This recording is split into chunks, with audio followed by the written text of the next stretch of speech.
So, KissAnime has been shut down. Well, crap, about time.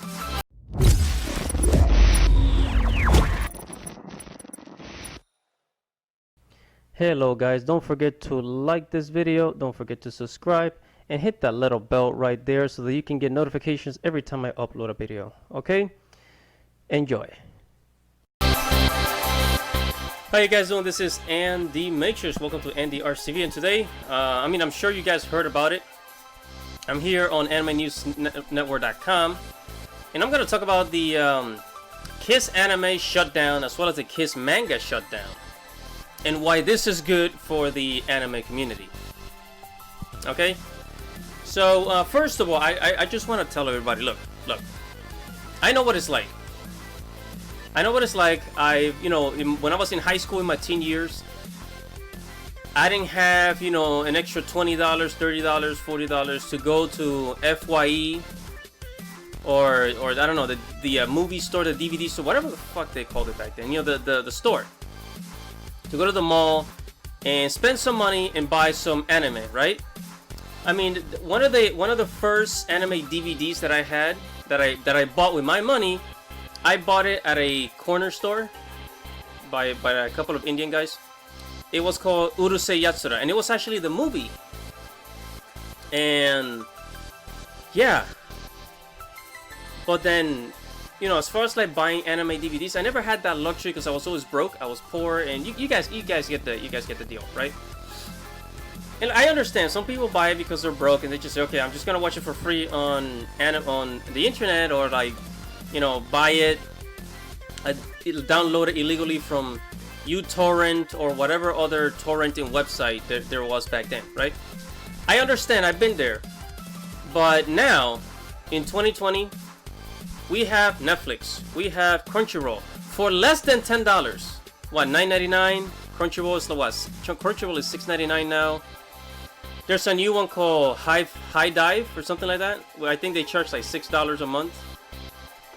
You can sign up for a streaming website for less than $20, less than $10 a month. I mean, you can ask your parents, or if you're over 18, you can get a job making minimum wage and you can still afford Crunchyroll. Get a Crunchyroll membership or a Netflix membership or whatever kind of membership, and support the industry. So right now, American animation companies, American animation studios, like, let's say for example, like something like Hey Arnold or like the Rugrats or like some American cartoon, they get about $600,000 to $1 million per episode. Avatar: The Last Airbender, it took $1 million, yeah, about $1 million per episode to make it, right? But manga is so high quality, and yet the budget is so low at $250,000 per episode. That is dirt cheap. That is really just low, dirt cheap. And this is why anime artists, they get paid shit. So perhaps if there were, if we will spend more money on the anime industry, in merchandise and subscription services, maybe they can get paid more. I really believe that we should support them and stop using illegal websites like this. So KissAnime, and here it says new copyright law enacted in Japan. Japan's partially enacted proposed revised copyright law in June to expand the law to punish those who knowingly download, illegally upload, or pirate manga, magazines, and academic work. The revised law will go into effect January 1. The revision also bans leech sites, as you already know. And then it says Manga Muru shutdowns in 2018. The Japanese language manga piracy site Manga Muru became inaccessible April 2018. Okay, so they're shutting down not only Western websites that are that have like pirated websites. I mean, back then I remember it used to be Pirate Bay and other like website. I don't know, is Anime Freak still around? Because that's one of the big ones. if it's an American company, it's bound to get shut down. If it's like somewhere in like Europe or like in South America or the Middle East, then it's probably gonna continue. But yeah, I mean, they're you know, it's kind of like the witch hunts for these websites now. They're being hunted down dramatically.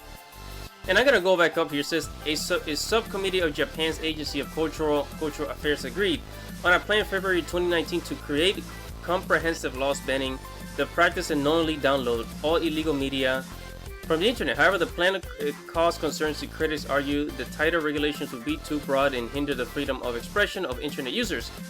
Yeah, well, you know, I have published books on the Amazon Kindle, and I am also afraid of my stuff getting pirated and, you know, and people downloading it for free. So I definitely understand how these artists in Japan feel.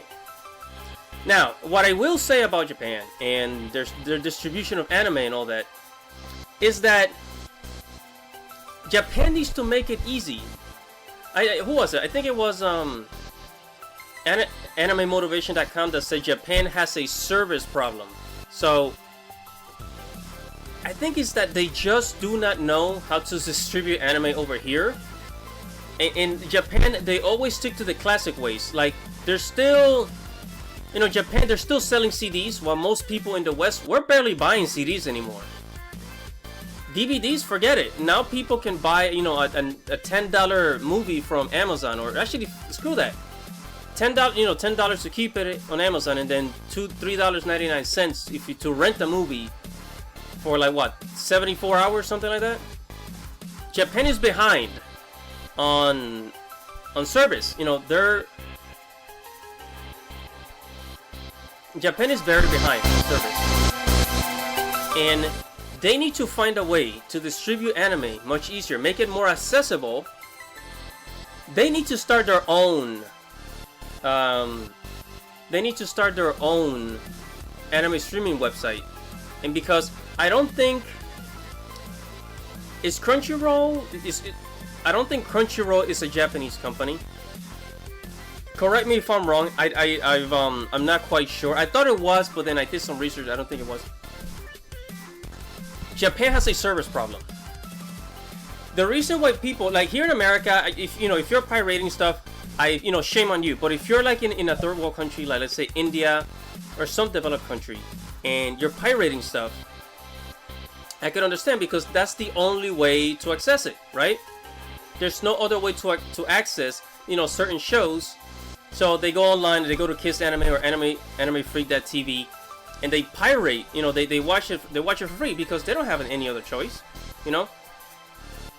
And I could understand. So Japan, they need to get on the, they need to start distributing it on a global scale.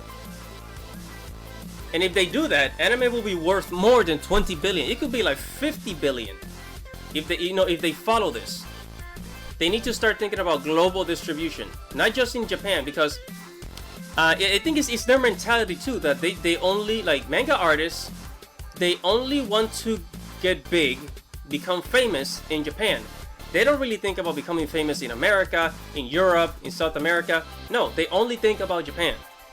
As to a comic book artist or a musician or some artist here in America, they'll start in America, but then they'll branch out, right? They'll say, okay, I want my music or my artwork in Canada, in Europe, in South America, in Asia. But what was it? I think I forget the name of this company, but when back in 2012, 2013, I had a radio show with one of my friends, and it was about anime, movies, and all this stuff, right?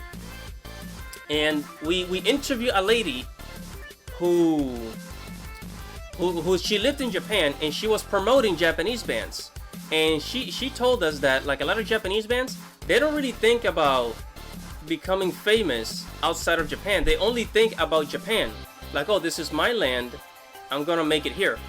Yeah, but now the way things are moving, especially now with the internet, you gotta use this to your advantage. You know, all you Japanese artists, if you can understand me, you gotta use this to your advantage.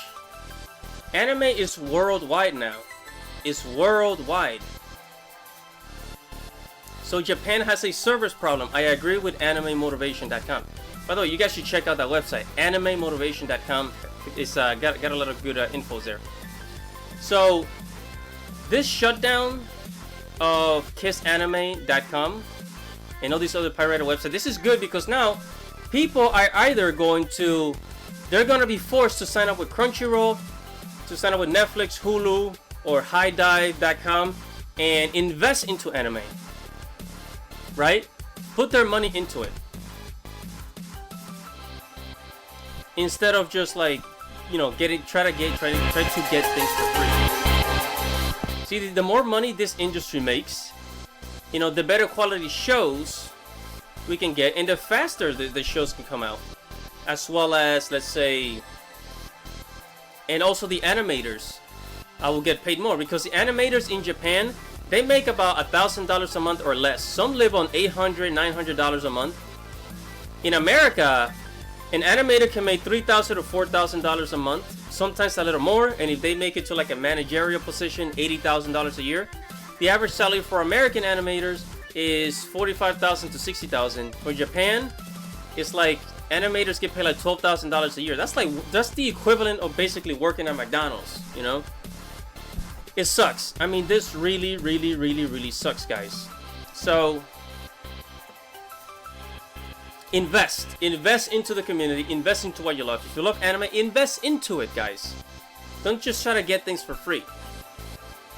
And I went on a bit of a rant here, but that's all I gotta say. Man, I guess I was a little angry at this, but anyways, guys, that is it. You know, sign up for Crunchyroll, Netflix, whatever streaming website, and put your money into the industry. If you don't have money, if you're still a teenager, ask your parents for money. If you're out of high school, get a job and then invest. My name is Andy Matrix. Thank you for watching AndyArtstv. Make sure to like this video. Make sure to leave a comment below and tell me what you think, and subscribe to the channel. Peace out.